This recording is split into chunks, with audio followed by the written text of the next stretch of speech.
Good morning, everyone, and welcome to today's EIDL PPP Open Q&A webinar with the SBA. My name is Julie Hinker, and I am the Program Coordinator for the SDCEO Women's Business Center.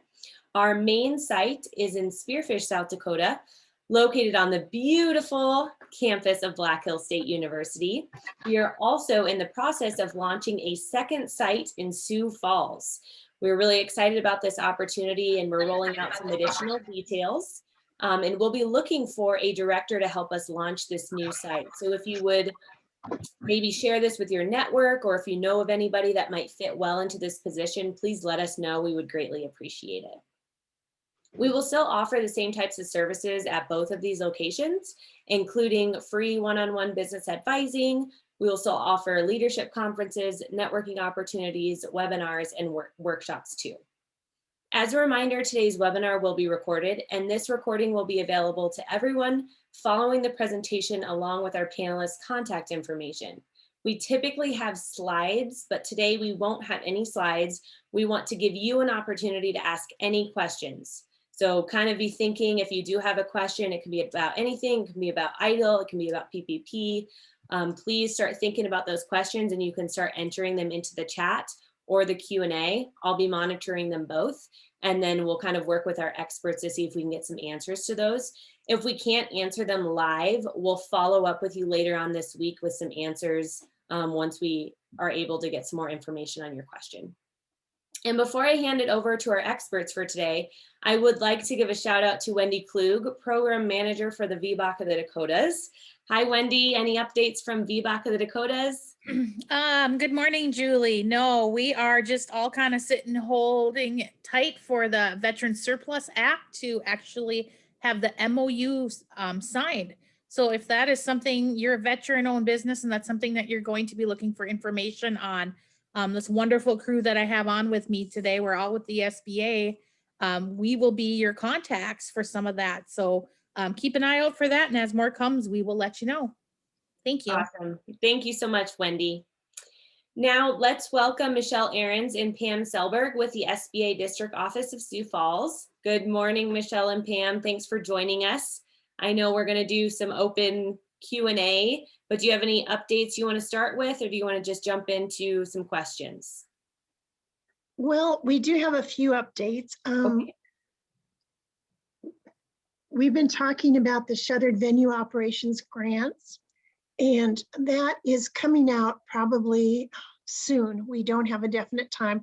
We keep saying that in every webinar we have, but we were told soon. They're still looking at things. What we did find out today that you might want to be aware of, that in order to apply for the shuttered venue grant, you'll have to register in SAM. So if you're not registered in SAM, that is something you should look up and be aware of. We plan to probably have a webinar on how to do that. But again, we're waiting for more further instructions. And we might work with the South Dakota Arts Council on that. So if you're a member of that, we'll be working with them.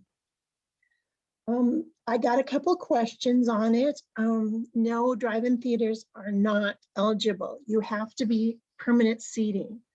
So that is something. And also too, if the city or state owns the venue, they probably aren't eligible. So, but you can go on our website and check out some of the talking points with that, and it's www.sba.gov and the disaster, the COVID. And then also too, we have been talking about our targeted EIDL advance. Now there are some talking points on that same website. So just so you know, if you applied for this and did receive some money, SBA will be contacting you.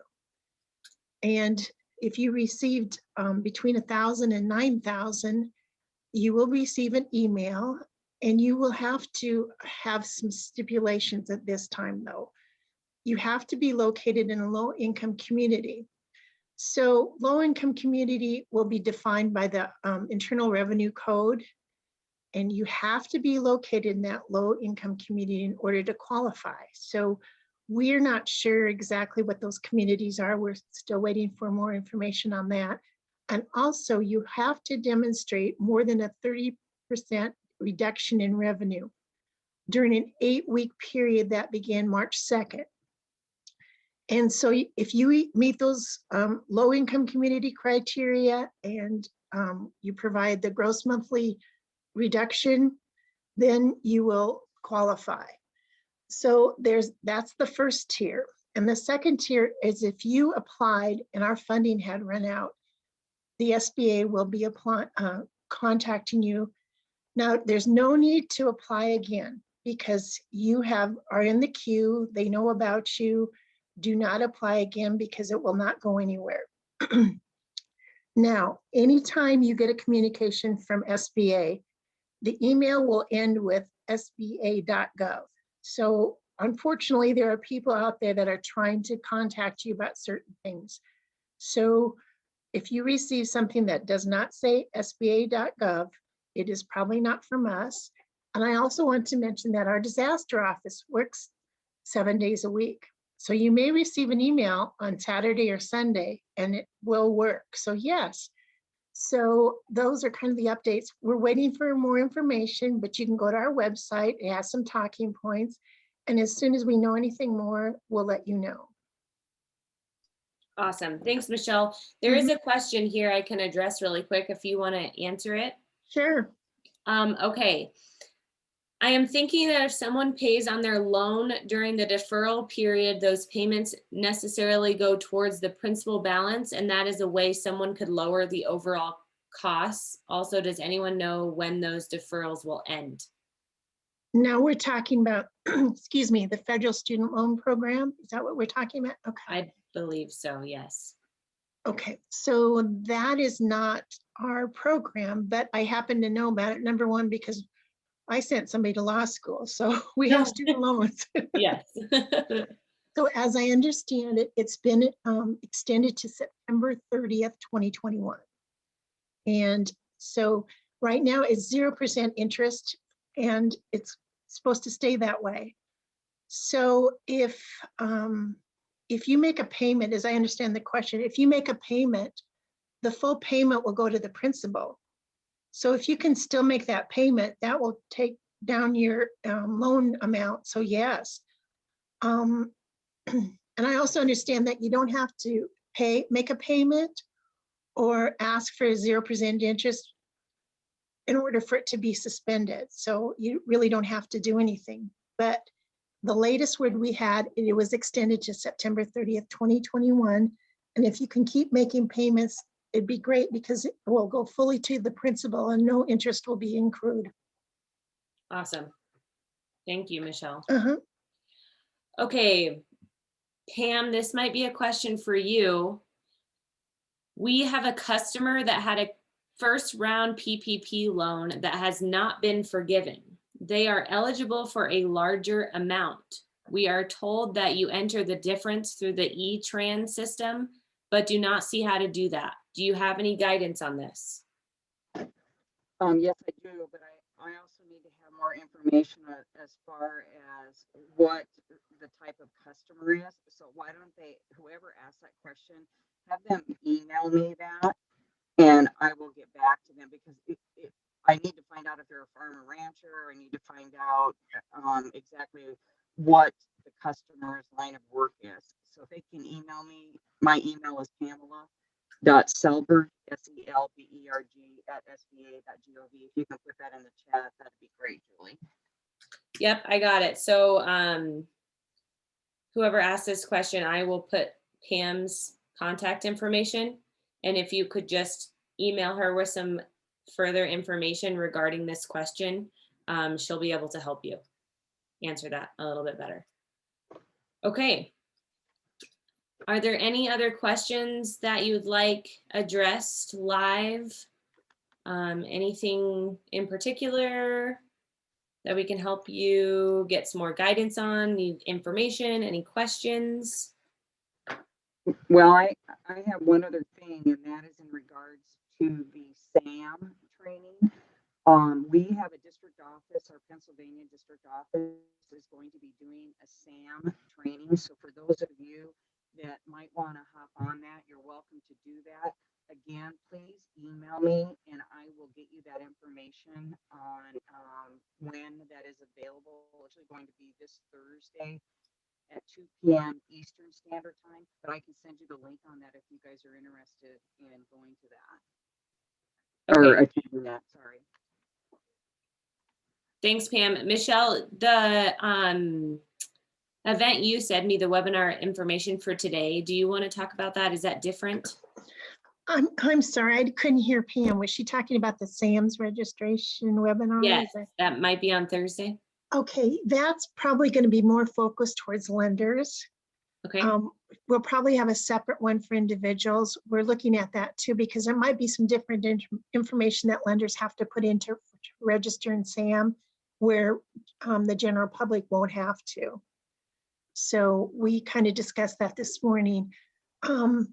Yes, and we are having an event this afternoon with the USDA. And it's a webinar that will start at 3 o'clock Central Time. And we're just going to give updates because we're trying to keep everybody informed. So we're going to talk about the Paycheck Protection Program. What we know, a lot of the questions we're getting are so individualized and that we have to look into them, or if the lenders are having an issue trying to get the application in the system. So that's why we're asking you to send individual questions to one of our people that work with the PPP so we can look into it. But we'll be discussing PPP, and then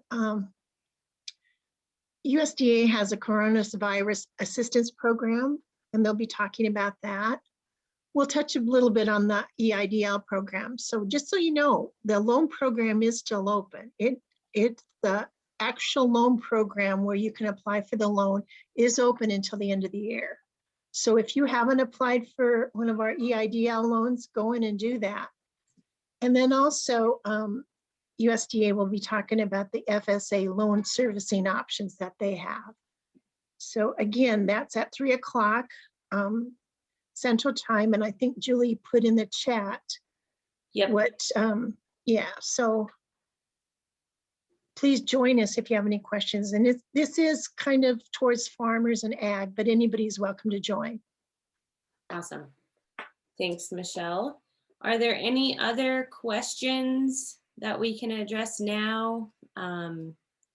Again, I will provide our panelists' contact information. So if you do think of something or you think your question might be really individualized and you might need to give our experts some time to think about it or research it, you're more than welcome to email them. I know they'd be happy to work with you.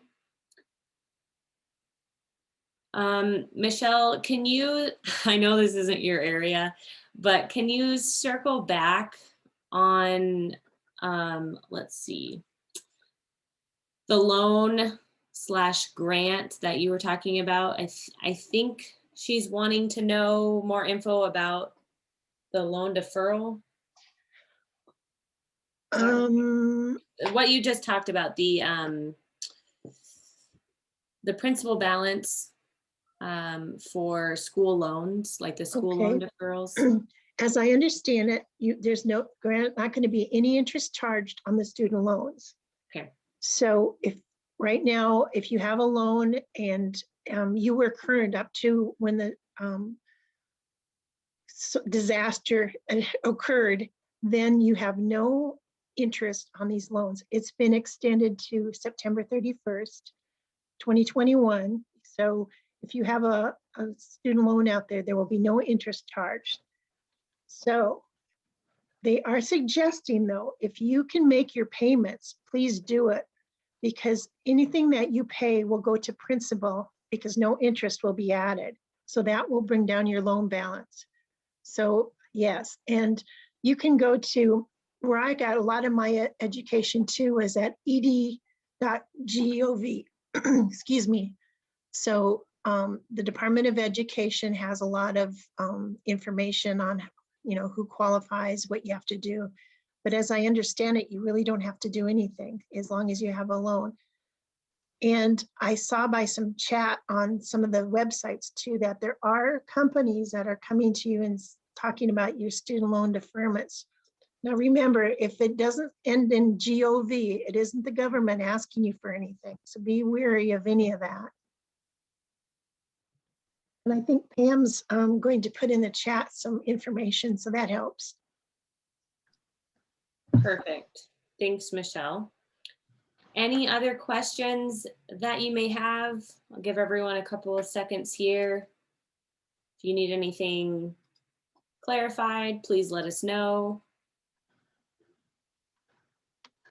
I think Andrea was asking about the newspaper, the media grant. And I don't know a lot about this, and I should, but if you go onto our website, the disaster website, and maybe Pam knows more too, but if you go on that website, it talks about it. So Pam, do you have any updates on that?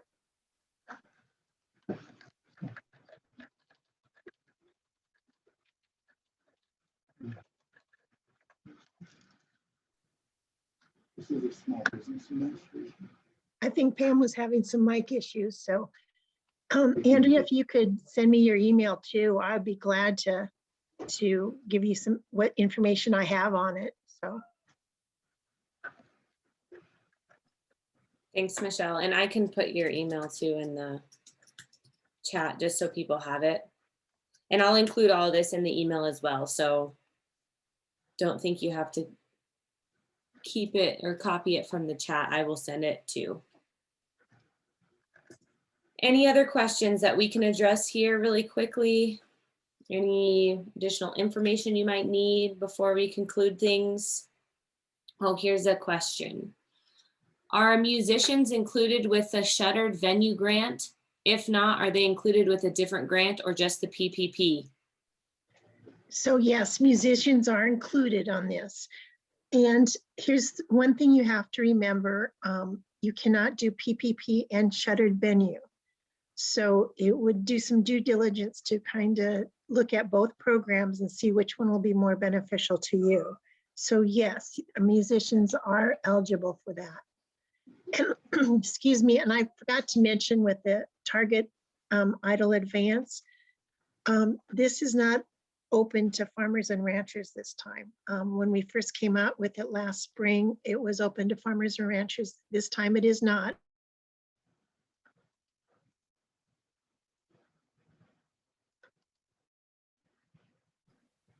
Uh-oh, Michelle's frozen. Well, is there any other questions we can address before we conclude here? We will have another update next week, and I'll send out all of the information to register for that next week. And then if you do have additional questions that you'd like to privately ask Michelle or Pam, you're more than welcome to reach out to them via email or give them a call. And I will make sure everyone gets the recording of this. So if you want to circle back and check things out, review anything, please do so. And I think that's it for this week. Just a reminder, we will be doing this weekly. So Pam and Michelle from the SBA will be on us every Tuesday at 10 a.m. So everyone's welcome to join us. If you have questions ahead of time, please let us know. We can kind of get some information gathered prior to this event. Otherwise, you're more than welcome to just ask them live in the Q&A and then chat. Thank you, Wendy. Thank you, Pam. And thank you everyone for joining us. Have a great week and we'll see you all next Tuesday. Thank you. Thank you.